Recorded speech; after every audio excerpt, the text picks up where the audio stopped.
Apa itu demografi? Demografi adalah studi ilmiah yang mempelajari pendudukan, ukuran distribusi populasi, serta bagaimana faktor-faktor kelahiran, imigrasi, dan kematian. Itu yang mengubah dari waktu ke waktu. Apa yang dipelajari dalam demografi? Yaitu ada ukuran populasi, persebaran populasi, distribusi populasi, dan struktur populasi. Perubahan populasi bisa jadi dari kelahiran, kematian, dan imigrasi. Mengapa demografi penting? Untuk mempelajari pemerintahan dan bisnis, memahami tren sosial, dan analisis kebutuhan masyarakat sekarang.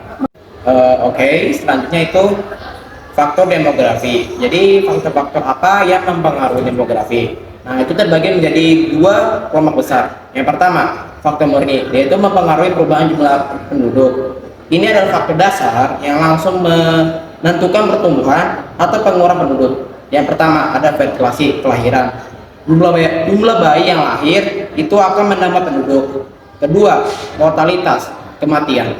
Jumlah orang yang mati ataupun meninggal itu akan mengurangi penduduk. Selanjutnya yang ketiga, ada migrasi, perpindahan.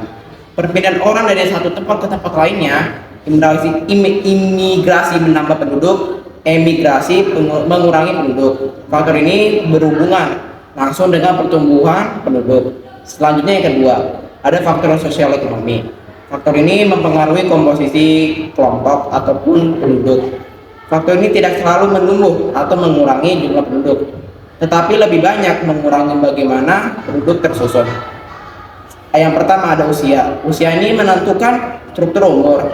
Selanjutnya ada jenis kelamin, perbandingan laki-laki dan perempuan. Selanjutnya ada tingkat pendidikan, mempengaruhi kualitas SDM. Selanjutnya ada status perkawinan, menentukan pola keluarga dan fertilitas. Selanjutnya pekerjaan, menunjukkan jenis atau kualitas pekerjaan tersebut. Penghasilan, menggambarkan kesejahteraan. Etis dan ras, menunjukkan keragaman budaya dan latar belakang. Dan yang terakhir agama, mempengaruhi budaya, nilai, dan pola sosial. Faktor ini lebih berhubungan dengan struktur, komposisi, dan kualitas penduduk. Kita tahu bahwa faktor demografis itu penting bagi kelangsungan suatu negara. Tapi bagaimana faktor demografis mulai menjadi masalah untuk negara tersebut?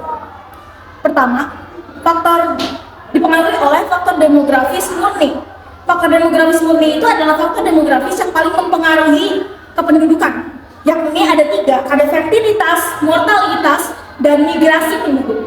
Nah, ketika tiga unsur ini tidak seimbang, akan terjadi biasanya terjadi overpopulasi di suatu daerah dan penyebarannya tidak merata.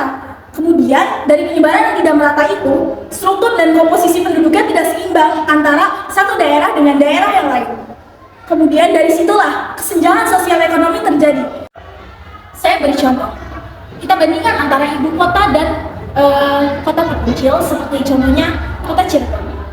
Kita bandingkan dari segi tingkat kesuksesan ekonominya, tentu Jakarta lebih sukses daripada kota-kota yang lebih kecil. Kenapa? Karena ketika Jakarta dianggap sebagai ibu kota, maka dianggap sebagai tempat yang berpeluang besar untuk mencari pekerjaan, dan kemudian orang-orang berbondong-bondong untuk pergi ke sana. Nah, ketika pendudukan tidak merata, tersebar hanya di pusat kota, komposisi penduduk seperti usia, jenis kelamin, dan tingkat pendudukan masyarakat yang berbeda-beda ini akan terkonsentrasi di suatu pusat yang dianggap strategis seperti ibu kota, contohnya Jakarta Pusat. Sementara bagaimana dengan pedesaan yang umumnya dianggap kurang menjanjikan, maka dalam kota yang dikenal tidak strategis akan terjadi ketidakseimbangan karena hanya ditempati oleh orang-orang dengan usia lanjut yang sudah tidak mampu bekerja atau mencari penghidupan yang lebih santai di usia tua. Maka dari situlah kesenjangan ekonomi dan sosial lahir. Selanjutnya, ada dampak dari kesenjangan sosial ekonomi. Yang pertama, bonus demografi jadi beban. Bonus demografi seharusnya menjadi keuntungan karena banyak penduduk berada pada usia produktif. Namun, jika lapangan pekerja tidak tersedia, justru akan menimbulkan pengangguran massal. Yang kedua, migrasi internasional. Tenaga kerja terdidik dan terampil lebih memilih bekerja atau menetap di luar negeri karena kesempatan kerja dan gaji lebih tinggi. Hal ini menyebabkan kehilangan sumber daya manusia unggul di dalam negeri yang harusnya bisa mendorong pembangunan. Yang ketiga, mobilitas sosial terbatas. Orang miskin sulit memperbaiki kondisi hidup karena terbatasnya akses terhadap pendidikan, pekerjaan layak, modal usaha, dan layanan kesehatan. Yang keempat, angka harapan hidup rendah. Kesenjangan membuat kelompok masyarakat miskin sulit mengakses pelayanan kesehatan, gizi yang cukup, dan lingkungan sehat. Hal ini menurunkan kualitas hidup, memperbesar risiko penyakit, dan berdampak pada rendahnya usia harapan hidup. Yang terakhir, pembangunan tidak merata. Pembangunan lebih banyak terkonsentrasi di kota besar atau daerah padat penduduk. Daerah terpencil atau pedesaan tertinggal dalam infrastruktur, pendidikan, transportasi, dan layanan kesehatan. Oke, selanjutnya ada solusinya. Pertama, kita perlu mengendalikan populasi. Apa tujuannya? Tujuannya adalah agar pertumbuhan penduduk tidak lebih cepat daripada kemampuan negara menyediakan kebutuhan dasar seperti lapangan pekerjaan dan sumber daya alam dan sumber daya lainnya. Nah, yang kedua, pemerintah harus memeratakan infrastruktur. Jangan sampai pembangunan hanya menumpuk di kota besar dan mengabaikan kota-kota lainnya yang agak terpencil. Ketiga, kita juga perlu meningkatkan dan menyetarakan kualitas pendidikan agar anak-anaknya di desa mendapatkan hak belajar yang sama dengan anak-anaknya di kota. Lalu, yang terakhir adalah penciptaan lapangan pekerjaan baru. Dengan semakin banyak kesempatan kerja, terutama bagi anak muda, bonus demografi bisa benar-benar dimanfaatkan, bukan malah jadi beban pengangguran massal. Lalu ada contohnya tidak? Jadi contoh nyata dari kesenjangan sosial akibat demografi kita bisa lihat dari Papua. Oke, Papua memiliki banyak sumber daya alam, teman-teman. Ternyata dia memiliki banyak emas, alam, dan juga ada kelapa sawit. Nah, tetapi yang menjadi masalah, masyarakatnya banyak menghadapi kesulitan ekonomi dan juga akses pendidikan sangat terbatas. Banyak anak-anak tidak mendapatkan pendidikan yang layak, berdampak pada rendahnya kualitas tenaga kerja. Lalu ada infrastruktur kesehatan dan fasilitas medis minim.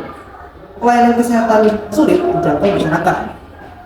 Tingginya angka pengangguran dan minimnya lapangan kerja yang layak memperburuk kesejahteraan ekonomi. Nah, ada faktor-faktornya dari faktor budaya, dari faktor geografis, dan politik. Ini memperparah ketimpangan seperti wilayah terpencil, konflik sosial, dan alokasi dana yang kurang merata. Nah, ketimpangan pendapat di Papua ini sangat tinggi, menyebabkan kemiskinan yang luas meskipun ada program UMKM. Inflasi tinggi ini biaya kebutuhan produknya sehingga dapat masyarakat tidak cukup menutupi pengeluaran dasar. Alokasi dana otonomi untuk infrastruktur dan pendidikan mulai meningkat akses dan pengurangan kemiskinan. Perlu pendekatan multimedis, pemerataan pembangunan, peningkatan kualitas SDM, penyelesaian konflik, dan kebijakan distribusi sumber daya.